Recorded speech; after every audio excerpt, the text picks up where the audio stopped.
بسم اللہ الرحمن الرحیم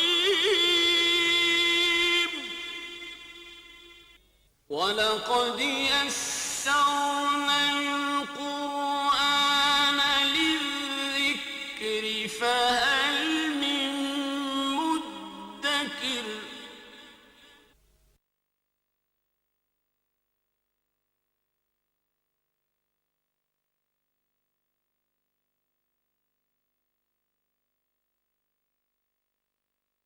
الحمد لله وكفى والصلاة والسلام على عباده الذين اصطفى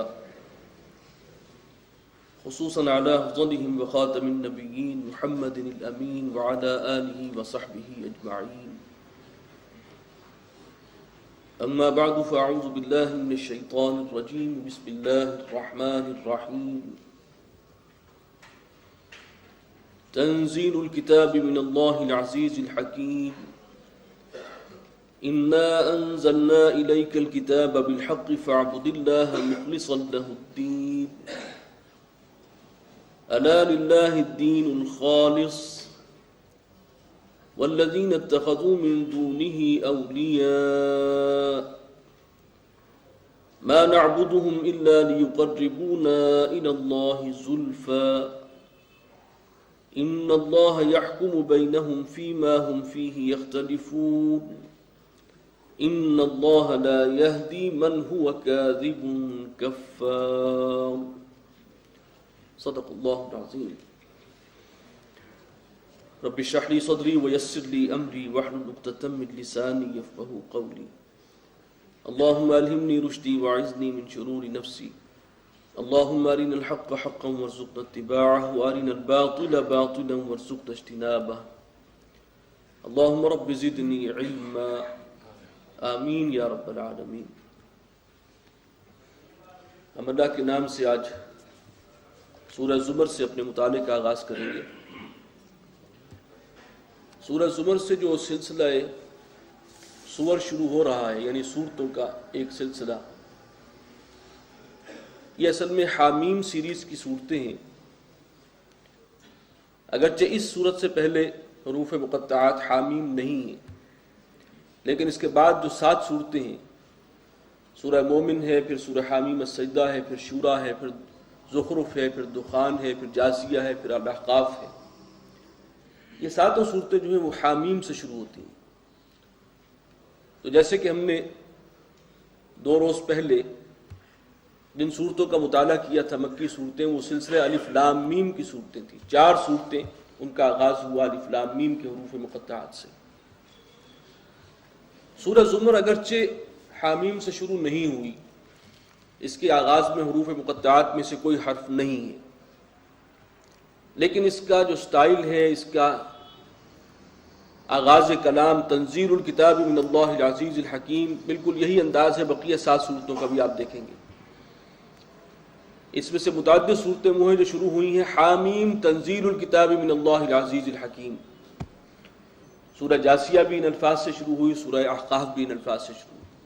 اس کے بعد جو سورت آ رہی ہے سورہ مومن، اس میں ایک ذرا سا فرق ہے. حامیم تنزیل الکتاب من اللہ العزیز العلیم، حکیم کی جگہ العلیم. تو ان کے مضامین جو ہیں وہ اس میں بھی ایک تدریج ہے، ایک ربط ہے، ایک تسلسل ہے. اصل موضوع تو وہی ہے توحید ان صورتوں کا، لیکن توحید کے 2 پہلو ہیں اصل میں. ایک ہے نظری توحید، فکری اور نظری، جسے آپ کہہ سکتے ہیں کہ اس کا تعلق عقیدے سے ہے، علم سے ہے، نظر سے ہے، کہ ہم مانیں کہ اللہ ایک ہی ہے، اس کائنات میں واحد وہی ہے، لا الہ الا ہو، اس کے سوا کوئی معبود نہیں. کل اختیار کا مالک وہ ہے، اس نے اپنی حکومت میں اختیار میں کسی کو شریک نہیں کیا، کوئی اور مشکل کشا نہیں، کوئی حاجت روا نہیں، کوئی رازق نہیں، بس وہی ہے کل اختیار کا مالک. یہ ہے عقیدے کی توحید. یہی توحید جب عمل میں آئے گی تو اس کے کچھ مضمرات ہیں، اس کے کچھ کانسیکوینسز ہیں جو ظاہر ہوتے ہیں. وہ ہے اصل میں موضوع ان صورتوں کا، یہ جو سورہ زمر سے شروع ہو رہی ہیں اور یہ چلیں گی سورہ احقاف تک. سب سے پہلا نتیجہ جو ہے وہ یہ ہے کہ پھر بندگی صرف اسی کی ہو. جب وہی ایک رب ہے، وہی مالک ہے، وہی مختار ہے، وہی رازق ہے، وہی مشکل کشا ہے، تو بندگی پھر اسی کی ہو، کسی اور کے سامنے سر نہ جھکے. اور بندگی میں جو سب سے نمایاں چیز ہے، بندگی کسے کہتے ہیں؟ غلامی اللہ کی اختیار کرنا، کامل اطاعت اللہ کی.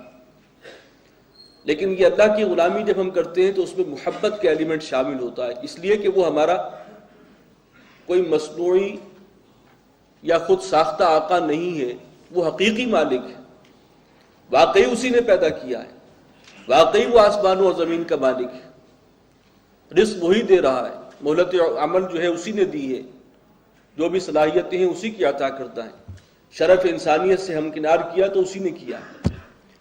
ہمارے لیے اگر اس کے بتائے ہوئے رستے پر چلیں تو جو اچھے وعدے ہیں، اس کے نیک وعدے ہیں، جو بہت ہی ایک اعلیٰ زندگی ہے، اعلیٰ انجام ہے، تو وہ بھی اسی کی طرف سے ہے، اور وہی اس دن کا بھی مختار ہوگا.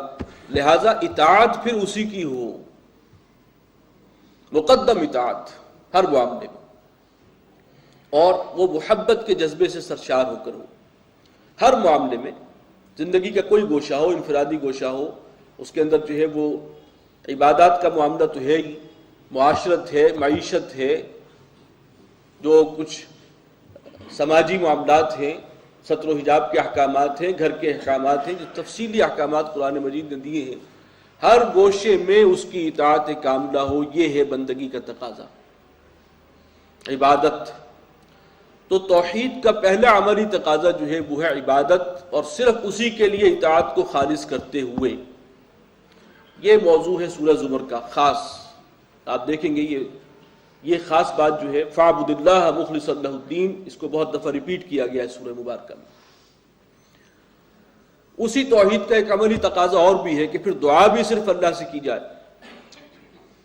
ایاک نعبد و ایاک نستعین، ہم نماز کی ہر رکعت میں اللہ سے وعدہ تو کرتے ہیں، قول و قرار تو ہوتا ہے، پروردگار صرف تیری ہی بندگی کریں گے اور صرف تجھی سے مدد مانگیں گے، دعا بھی تجھ سے ہی کریں گے.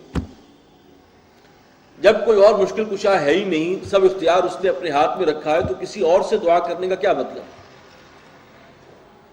دعا سے صرف اس سے، یہ توحید کا لازمی تقاضا ہے. چنانچہ فَادْعُوا اللَّهَ مُخْلِصِينَ لَهُ الدِّينَ، دعا کرو اللہ سے اطاعت کو اس کے لیے خالص کرتے ہوئے. یہ اگلی صورت ہے سورہ مومن، اس کا مرکزی مضمون.